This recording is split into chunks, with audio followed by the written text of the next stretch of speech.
अस्सलाम वालेकुम नाज़रीन, मैं हूँ आदिल निज़ामी और आप देख रहे हैं मेरा डिजिटल चैनल। नाज़रीन, आए रोज़ खबरें आ रही थी कि कराची एयरपोर्ट से लोगों को ऑफलोड किया जा रहा है, लाहौर के एयरपोर्ट से ऑफलोड किया जा रहा है। अभी जनाब जो कराची एयरपोर्ट है वहाँ से तमाम अमला डायरेक्टर समेत तब्दील किया गया है। उसके बाद एक फ़िगर जारी किया गया है, सिर्फ कराची एयरपोर्ट से 10 महीने के अंदर 8000 लोगों को ऑफलोड किया गया है। अब उसकी वजूहात क्या हैं वो बताई गई है कि सऊदी अरेबिया से सिर्फ एक महीने में कितनी तादाद में लोगों को डिपोर्ट किया गया है। अब इसको थोड़ा रिलेट करते हैं और साथ ही जनाब ब्यूरो ऑफ इमिग्रेशन उसने एक अदाद-ओ-शुमार जारी किए हैं कि 22 महीनों के दौरान 13,42,000 पाकिस्तानी मुल्क छोड़कर चले गए हैं। किन किन ममालिक में गए हैं ये भी आपको बताते हैं। और साथ में जनाब इस्लामाबाद एयरपोर्ट से कितना बड़ा स्कैंडल पकड़ा गया है जनाब के सरकारी लोग जाहिर करके ख़ुद को जाली डॉक्यूमेंट्स बनाकर सारी फेक चीज़ें कर कर बाहर जाने वाले कुछ लोग जो हैं वो पकड़े गए हैं। ये मामला क्या है, किस मिनिस्ट्री से उनका ताल्लुक था, किस मिनिस्ट्री के जाली कागजात उन्होंने बना रखे थे, ये भी आपको बताते हैं। आगाज़ कर लेते हैं जनाब कराची से। कराची के हवाले से कुछ खबरें आई थी कि पंजाब के लोग कराची से ट्रैवल नहीं कर सकते और जनाब मुल्तान के लोग ट्रैवल नहीं कर सकते, जनाब लाहौर से, तो इस तरह की तरह की खबरें आ रही थी। अब जनाब इन खबरों के बाद आपने देखा कि लोगों ने एहतजाज भी किया। डिफरेंट एयरपोर्ट्स के विजुअल्स अभी भी मेरे मोबाइल में मौजूद हैं, आप भी सोशल मीडिया पर देख रहे होंगे। अब तो लोग शाउट करना शुरू हो गए हैं कि वाई के यार हमें बाहर जाने से रोक रहे हैं, हर चीज़ हमारे पास पूरी है। लेकिन मोहसिन नकवी साहब का मिनिस्टर के साथ वहाँ जाकर एक मैसेज देना कि भाई हमने सख्ती करनी, आप जो मर्ज़ी कर लें, उसके पीछे जो वजूहात है अभी मैं आपको आगे चल के बताता हूँ। अब जनाब कराची एयरपोर्ट के डायरेक्टर समेत सारा अमला तब्दील कर दिया गया है। जो नए डायरेक्टर, अभी पहले जो डायरेक्टर इमिग्रेशन थे अज़हर जावेद साहब उनका नाम था, अभी जनाब जो डिप्टी डायरेक्टर इस्लामाबाद में मौजूद थे शहजाद अकबर साहब, इनको कराची एयरपोर्ट पर तैनात किया गया है। इन्होंने जनाब एक फ़िगर दिया है कि सिर्फ इस साल के इन 10 महीनों के दौरान 8000 लोगों को ऑफलोड किया गया है। अब ऑफलोड करने की जो उन्होंने तफसीलात दी हैं, साथ मजीद कुछ बातें बताई कि रीज़न्स क्या है। जो रीज़न ये साहब बताते हैं उसके मुताबिक पाकिस्तानी शहरी बड़ी तादाद में दुनिया के डिफरेंट ममालिक से डिपोर्ट हो रहे हैं। सऊदीया का एक फ़िगर इन्होंने कोट किया है, गुज़िश्ता एक महीने के दौरान सऊदी अरेबिया ने 4500 पाकिस्तानियों को डिपोर्ट किया। अब आप ये देखें कि एक महीने में एक मुल्क 4500 पाकिस्तानी वापस पाकिस्तान भेज रहा है और ऑन द अदर साइड 10 महीनों में 8000 लोग सिर्फ कराची एयरपोर्ट से ऑफलोड हो रहे हैं।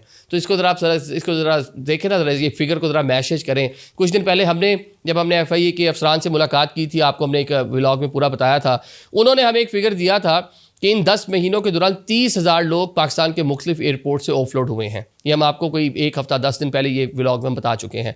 अब कराची का फिगर 8000 आ गया, तो बाकी जो 22,000 लोग हैं वो लाहौर है, वो इस्लामाबाद है, वो पेशावर है, वो मुल्तान है, वो कोयटा है, फैसलाबाद है, सियालकोट है, जितने भी आपके एयरपोर्ट्स हैं वो बाकी कह लें कि इन एयरपोर्ट से लोगों को ऑफलोड किया गया है। और सिर्फ एक कंट्री का फिगर उन्होंने जारी कर दिया कि 4500 लोग सऊदी अरेबिया ने पाकिस्तान भेज दिए हैं। तो ये वो वजह है कि जो सुबकी का सामना है, जो हुकूमत को वहाँ से मरासले आ रहे हैं, जो हुकूमत टू हुकूमत जो राब्ते होते हैं वो शिकवे कर रहे हैं कि अपने बंदों को बंदे का बच्चा बनाए जनाब, ये इल्लीगल वे से, इल्लीगल तरीके से, मतलब जाली डॉक्यूमेंट्स के साथ। बल्कि कुछ दिन पहले जो मोहसिन नकवी साहब ने, एक साहब जो बाहर जा रहे थे, उनको जब कहा कि आप अपना ड्राइविंग लाइसेंस दिखाएँ, तो वो ड्राइविंग के वीज़े पे बाहर जा रहे थे तो उनके पास लाइसेंस नहीं था। उसमें मैंने एक बात की जनाब कि लोगों ने नीचे क्रिटिसाइज़ किया कि पाकिस्तानी लाइसेंस कहाँ जाके वहाँ चलना है। भाई मैं पाकिस्तानी लाइसेंस जो इंटरनेशनल लाइसेंस है 6 माह तक अमेरिका में, मतलब उस पर आप गाड़ी ड्राइव कर सकते हैं। मैंने पाकिस्तानी लाइसेंस पे अमेरिका में गाड़ी चलाई हुई है। तो लोग चलाते हैं, ये एवं आप लोगों को पता नहीं किसने बताया नहीं। अगर मैं लेट्स सपोज सिर्फ एक अमेरिका का बता दूं कि अमेरिका में अगर जाके मैंने लाइसेंस बनवाना है तो पाकिस्तानी जो इंटरनेशनल लाइसेंस मेरे पास मौजूद है उसका भी एक पॉइंट है कि अगर वो 13-14 पॉइंट है ना जो आपने मीट करने हैं, तो एक अगर आपके पास इंटरनेशनल लाइसेंस मौजूद है जिस कंट्री के जहाँ से आपका ताल्लुक है, तो जनाब आपको उसका भी एक पॉइंट मिलता है। और लोगों को मालूमात नहीं है जी, उन्होंने तो जाके सऊदीया की वहाँ से ड्राइविंग लाइसेंस, अपने मुल्क का लाइसेंस बना नहीं है, सऊदीया वो जा रहा है 6 महीने लगा के तो वहाँ ड्राइविंग सीखेगा, फिर जाके उसको लाइसेंस मिलेगा। तो ये सोचने की बात है ना कि अपने पास आपके पास यहाँ की चीज़ें होनी चाहिए, फिर आप जाके वहाँ पे यहाँ की चीज़ें दिखाएंगे तो शायद आपके लिए वहाँ आसानियाँ हो जाए। चलें आगे बढ़ते हैं। अब जनाब एक और जो फिगर है कि 22 महीने के दौरान 13,42,000 पाकिस्तानी मुल्क छोड़कर चले गए हैं। अब 25 करोड़ की आबादी में से इतने लोग बाहर जा रहे हैं, एक बड़ा फिगर है 22 महीने के दौरान। अब इनमें जनाब जो जाने वाले हैं बरतानिया और अमेरिका में, उनकी तादाद अब कम हुई है, उसकी जो शरह है अब ज़्यादा जो है सऊदी अरेबिया है, कतर है, तुर्की है, चीन है, इन ममालिक में, या फिर जो सेंट्रल एशियन कंट्रीज़ हैं वहाँ जाने वाले लोगों में इजाफा हुआ है, वहाँ जाके लोग पाकिस्तानी सेटल हो रहे हैं, कामकाज कर रहे हैं, बिज़नेस कर रहे हैं। तो ये इसमें कोई कह लें कि बुरी बात नहीं है। 25 करोड़ का मुल्क है, अगर 1 करोड़ का उसके ऊपर आपका डायस्पोरा या आपके लोग दुनिया के मुख्तलिफ ममालिक में आबाद हैं तो इसमें कुछ गलत नहीं है। और इसमें डॉक्टर्स भी हैं, इसमें इंजीनियर्स भी हैं, इसमें IT प्रोफेशनल्स भी हैं, इसमें लेबर क्लास भी है, मतलब इसमें हर तरह के लोग शामिल हैं। तो अच्छी बात है अगर वहाँ जाते हैं, आप पैसा कमाते हैं अपनी। हमारे यहाँ अगर एक ड्राइवर की तनख्वाह आज भी इस्लामाबाद में डिफरेंट इदारों में 25 से 30 हज़ार रुपये है। कोई बहुत अच्छा इदारा होगा, रजिस्टर्ड होगा, जिस इदारे में काम करें 42-44 हज़ार रुपये सैलरी होगी, इससे ज़्यादा कहीं भी नहीं है। तो आपने पूरी फैमिली को किस तरह वो करना है, यहाँ पे जो इकॉनमी के जो हालात हैं वो भी आपको पता है। ये इकॉनमी के जो हालात हैं वो मिनिस्टर साहब कहते हैं, वो बल्कि प्राइम मिनिस्टर के जो इकॉनमी के हवाले से हमारे मुशीर हैं वो कहते हैं हमने तो इकॉनमी का मॉडल AI से निकाला है। तो हमारे यहाँ तो सारी चीज़ें AI से ही चल रही हैं, तो वो इसी तरह ही चलेंगी, आपको पता है। तो अगर कोई बाहर जाकर पैसे कमाकर अपने पाकिस्तानी बहन भाइयों को, अपनी फैमिली को फीड करता है, उनका मामला को बेहतर करने की कोशिश, इसमें कुछ हमाकत नहीं, कुछ गलत नहीं है। दुनिया भर से लोग जाते हैं, हमारे यहाँ हर चीज़ को पता नहीं क्या बना दिया जाता है। ये मुझे समझ से मतलब बालाता है कि हर चीज़ के ऊपर क्रिटिसिज्म ही होता है।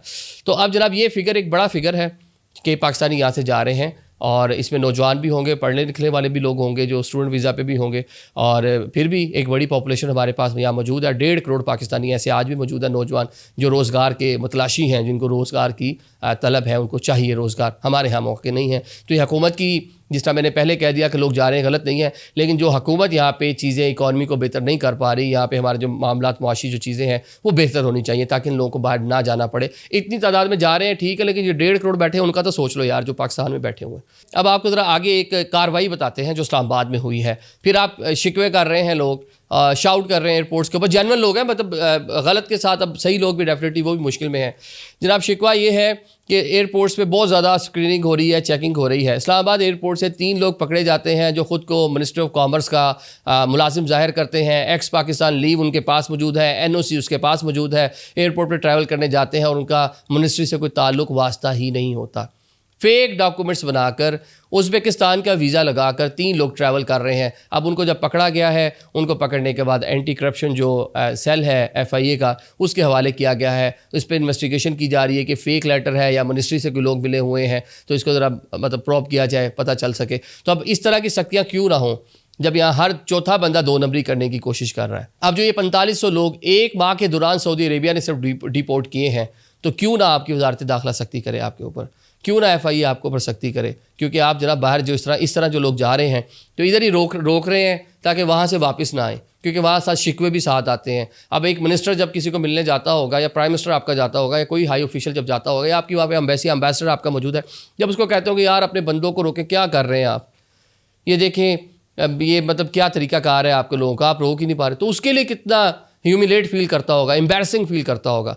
तो अपनी कौम के लिए, अपने मुल्क के लिए, अपने मफाद के लिए, अपने पैसों, अपने रोज़गार के लिए मतलब वो ना बने, बाइस ना बने। ऑन द अदर साइड हुकूमतों का भी काम है, फिर मैं कह रहा हूँ बैलेंस बात कर रहा हूँ कि हुकूमत ही पाकिस्तान में चीज़ों को बेहतर करे ताकि यहाँ पे लोगों को बाहर ना जाना पड़े। लेकिन अब इतनी बड़ी पॉपुलेशन है, इतने सारे हालात व वाक़यात हैं, सियासी सिस्टम यहाँ का कैसा है, कैसे चलता रहा है, और जो चीज़ें उसके ऊपर एक अलग ही डिबेट में हम निकल जाएंगे।